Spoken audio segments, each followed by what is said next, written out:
memory blanket. That's what we're calling. Goeiemorgen, good morning, sawubona, buongiorno, salam alaikum. Today we're going to make a rather boring square. While we're working, I will explain to you why I think it's necessary, but let's get started on it and then the explanations will come later. To start, we make a slip knot and attach it to the yarn. For this project, you will need to know how to make a chain stitch, how to make a double crochet according to UK terms or single crochet US terms, and how to finish off at the end of the project. We will be using a 4mm hook, some double crochet yarn, around 25 grams should be enough, and something to cut with. To start off, we begin with a foundation chain. So chain 22. To chain, yarn around the hook, pull through the loop on the hook, there's the first chain. Again, yarn around the hook, pull it through, second chain, yarn around the hook, pull through, 3, 4, 5, 6, 7, 8, 9, 10. This chain is called the foundation chain because it is the foundation on which the rest of the crochet work will be built. 15, 16, 17, 18, 19, 20, 21, 22. This should be approximately 10 to 12 centimeters long. Don't make the chains too tight, otherwise you might have trouble working into them later. Now make one more chain. This will be the turning chain. It does not count as a stitch and we will not work into it. For the first row, locate the second chain from the hook. There's the yarn on the hook that does not count. There's the first chain, which will be the turning chain, which does not count and we're not working into. There is the second chain from the hook. Hook in, yarn around the hook, pull through, and you have 2 loops on the hook, yarn around the hook and pull through both those loops on the hook. This will be your first double crochet in UK terminology or single crochet in US terminology. To make sure that you remember which one is the last stitch when you turn around, insert a stitch marker there if you're a new crocheter, then you will not get confused with which stitch is the first one and the last one. That is the stitch we've already worked into. Insert the hook into the next stitch, yarn around the hook, pull through, there's 2 loops on the hook, yarn around the hook, pull through both. Second double crochet. Into the next chain, there's the one we've just finished with, there's the next one, insert the hook, yarn around the hook, pull through, there's 2 loops on the hook, yarn around the hook, pull through both. Keep going, inserting the hook into the next chain stitch and make a double crochet into each stitch. So the reason I think it's necessary to make this blanket is not only that it is very good practice, especially if you're new at crochet, to make the double crochet stitch, but it also is, in my opinion, a very good idea to make a square of a fixed size. The size is up to you. This one will be about 10 to 12 centimeters. I think 12 centimeter square, since it's a square. And I lost my train of thought. One of the many trains going on at the same time. Since I can't remember what I was saying, hook into the next stitch, yarn around, pull through, 2 loops on the hook, yarn around, pull through both. Continue till the last stitch on the chain.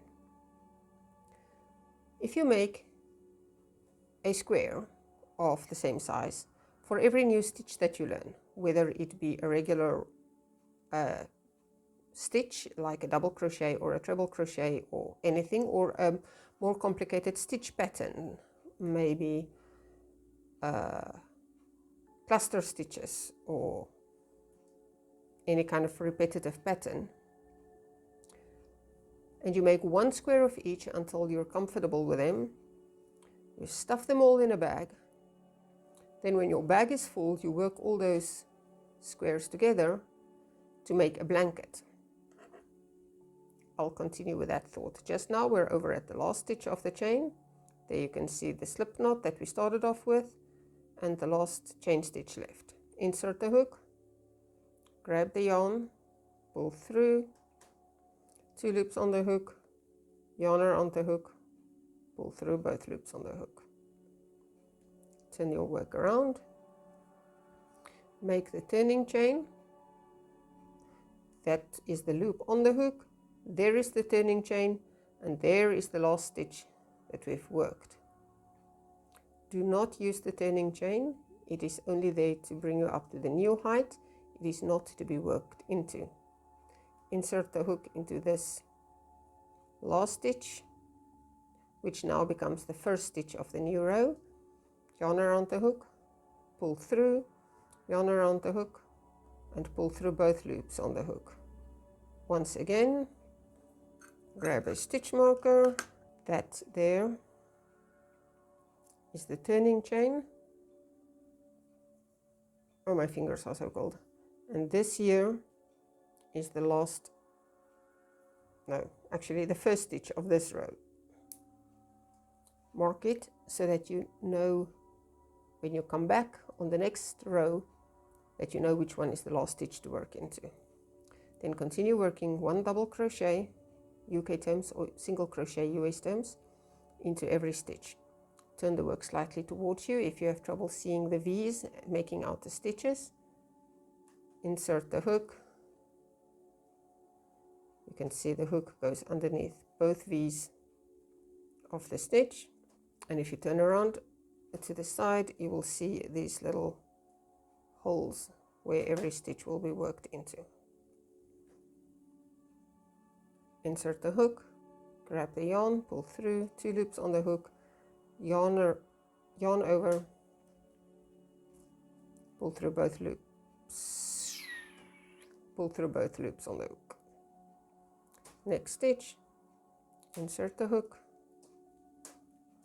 under both loops, yarn around the hook, pull it through, yarn around the hook, pull through both loops on the hook. There's 1, 2, 3 double crochets made in the next row. Next stitch, same thing. Back to the blanket. One day when your bag is full, you can pull out all those squares and sew them together. It's also a good thing if you have learned a different technique for sewing squares together, you might practice it on that. Whether it is overhand sewing or one of the stitches that exist to connect squares to form a blanket. This also doesn't need to be limited to stitches you learn specifically as a new stitch or stitch pattern, but say you want to make a scarf with a more expensive yarn in a pattern that you're not familiar with. Using regular yarn, like in my case DK acrylic, to make a square of that pattern ensures that by the time that I'm going for the actual project with the yarn that I don't want to mess with, I'm already comfortable with the stitch pattern, and that square will not be wasted. It will simply go into the bag to be added to the blanket. Later on, when you look back at that blanket, it also serves as a reminder for 2 things. 1, how far you've come. When you see the plain double crochet square, you can go, yay, I can do that so easily now. Whoever would believe that there was a time I needed to practice it, which should make you feel good. It can also serve as like a kind of a library. If you want to make something and you don't want to look at patterns on YouTube or shops or paper or anywhere, you just want to sit and crochet, then you can look at the blanket, find a stitch pattern that you like, and use that stitch pattern to make whatever it is that you wanted to make. Okay, We're over here at the last stitch of the previous row. And we know that for sure because we have the stitch marker, so we don't get confused with the chain stitches at the bottom, the turning chain, and the first double crochet. We know exactly which one it is. So undo the stitch marker, insert the hook into that stitch, underneath both loops. There's barely place to hold onto this one. Yarn around the hook, pull it through, 2 loops on the hook, yarn around the hook, pull through both loops. This is now the last stitch of this row. Make the turning chain and turn the row. There's the turning chain, and the last stitch has become the first stitch. Insert the hook, yarn around the hook, pull through, yarn around, pull through both, and immediately before you work any further and may forget, insert the stitch marker. This seems like a very tedious thing to do. Continue working 1 double crochet in each stitch across. Placing the stitch markers at the beginning / end of every row seem rather tedious, but especially if you're a beginner, that will help keeping the edges straight. One of the things, probably other than tension, that most new crocheters struggle with is keeping the edges straight, and that usually is because they either work stitches into places where stitches are not supposed to be worked into, or they skip stitches at the end because they don't recognize them as a legitimate place for another stitch. Using stitch markers, time consuming as it is, prevents that problem, because you will always know exactly which stitch is the first one / last one, and it will help you getting your edges straight and prevent a square that looks like this, which is not a square at all. Now, since we are trying to make a square of these double crochets, we will keep on with enough rows until it forms a square. Because double crochet is considered one high, 1 crochet unit high, because there's not really a unit name for crochet, but because a double crochet is considered 1 high, it should be approximately as many rows as you have stitches to form a square when you're only using double crochet stitches. We're approaching the end of the other side. No, the other end of the row, or the other side of the row, not the end of the other side. Ish. Okay, 2 more to go, second last one, and here we are. We can see by the stitch marker that this is the last stitch of the previous row, which means, no, actually it was the first one, the previous row, it's the last end in this row. Insert the hook, yarn over, pull through, yarn over, pull through both loops, turn around, making the turning chain, loop on the hook, turning chain, last stitch from the previous row, which is where we want to make the first stitch of the new row, and immediately, before we forget or think we don't need it, insert the stitch marker so that when we come back we will know exactly which is the last stitch all over again. So continue making double crochets, 1 in every stitch, back and forth. Remember to place your stitch markers until the square is a square. You can measure that by folding over there. So I will be, since we started with 22 chains, I will work until we have finished row 20, and then I'll check back in with you so that we can see if it's making a square yet or not. I said I'm going to crochet 20 rows, but I got going and I think this is more than 20. First off, let's measure. As you can see, it is about 12 centimeters wide. Now let's count the rows. If you look at the crochet work with only the double crochet stitches, it might not be so easy to count the rows if you're not used to it. If you stretch it open and you can see the like holes between them. It makes it easier to count the rows. So this row of chain here was the foundation chain. Then immediately into the foundation chain, there you can see the first row of stitches. That is the first row. Those bumps that work into the foundation chain is the first row. So counting the rows is 1, 2, 3, 4, 5. Now if you look at the work, you'll see also those are 2 rows, not only 1. Even though they seem to be a repeating pattern, each one of those repeating patterns are 2 rows. The reason for that is that technically one of these rows is the front side and one of those rows is the back side of the crochet, because we crochet and then turn, and then we do the next row and turn, and the next row and turn. When you look at any one side of the crocheted square, what you have is one row is the front of the double crochet stitch, the next one is the back. So you have the front, the back, the front, the back, and that is why it has this repeating pattern of like out bumps and in bumps. Back to where we were counting the rows. 1, 2, 3. As I have mentioned before, if you need to pull it to be better able to distinguish the rows, then do so. And this is the last time I'm going to start at 1.